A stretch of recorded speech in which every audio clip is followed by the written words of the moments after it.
Bet you can't finish just one of these tonight. 10 of the shortest games on Steam, and every single one is actually worth your time. Dr. Langeskov the Tiger and the Terribly Cursed Emerald, a whirlwind heist.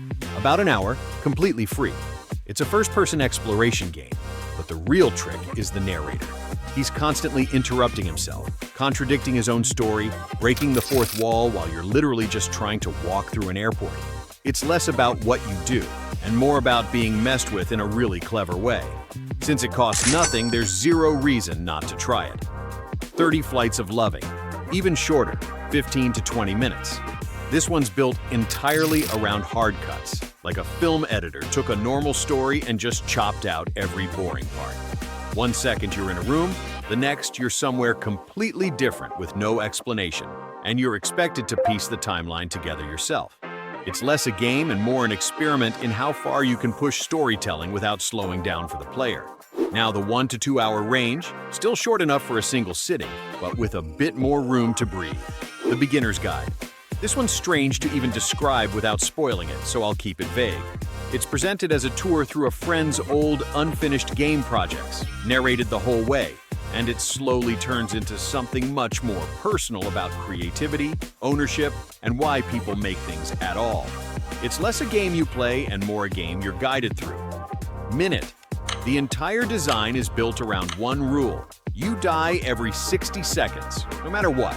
Sounds brutal, but it turns into this puzzle of figuring out what you can actually get done in that tiny window before you're reset, and slowly expanding what's possible. It's a Metroidvania compressed into constant 60-second sprints. A short hike. You're a bird climbing a mountain, and that's basically it. No real stakes, no real pressure. You just explore, talk to a few animals, maybe go fishing. The genius of it is how relaxed the whole design is. There's no wrong way to play it, and that's rare for a game this tightly built. And finally, the ones sitting right around 2 hours, where there's enough room for a real emotional arc. What Remains of Edith Finch. This one's built as a collection of short stories. Each family member gets their own mini-playable segment, and every single one uses a completely different gameplay style to match that person's story. One might be a simple walking section, another turns into something much stranger. It's one of the best examples of gameplay actually being used to tell a story, not just deliver one. Portal. The core idea is simple. Shoot 2 portals, walk through one, come out the other, and the entire game is just escalating puzzles built on that one rule. It's held up this long because the concept is so clean that it barely needs updating. Inside. Almost no dialogue, no explanation, just a boy moving right, running from things you don't fully understand. The puzzles are simple on paper, but the atmosphere and that ending are what people are still talking about years later. Firewatch. You're a fire lookout in the middle of nowhere, and your only real interaction the entire game is a voice on a radio. There's barely any traditional gameplay. It's almost entirely about that one relationship, and somehow that's enough to carry a full game.